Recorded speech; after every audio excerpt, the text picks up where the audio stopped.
தைலாபுரத்தில் இருக்கக்கூடிய பாமக நிறுவனர் ராமதாஸ் வீட்டில் ஒட்டுக்கேட்பு கருவி வைத்தது யார் என்பது குறித்து விசாரிக்க கோரி மனு அளிக்கப்பட்டிருக்கிறது. விவரங்களை செய்தியாளர் குணாநிதி வழங்க கேட்கலாம். குணாநிதி, விவரங்களை பகிர்ந்துக்கலாம்.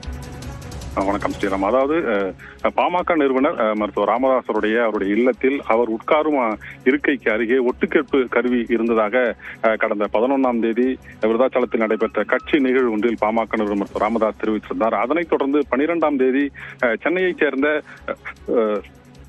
அதிகாரிகள், அதாவது துப்பறியும் அதிகாரிகள் 5 பேர் மருத்துவர் ராமதாசுடைய வீட்டில் முழுமையாக சோதனையில் ஈடுபட்டு வேறு ஏதேனும் கருவிகள் பொருத்தப்பட்டிருக்கிறதா என சோதனையில் ஈடுபட்டனர். அதனைத் தொடர்ந்து இந்த கருவியை ஆய்வு செய்து அவர்களோட அறிக்கை என்பது மருத்துவர் ராமதாசிடம் என்பது வழங்கப்பட்டிருக்கிறது. அதன் அடிப்படையில் தற்போது பாமகவினுடைய தலைமை நிலைய செயலாளர் அன்பழகன் விழுப்புரம் மாவட்ட காவல் கண்காணிப்பாளர் அலுவலகத்தில் உள்ள இணையவழி குற்றப்பிரிவில் தற்போது புகார் ஒன்றை அளித்துள்ளார். அந்த புகாரில்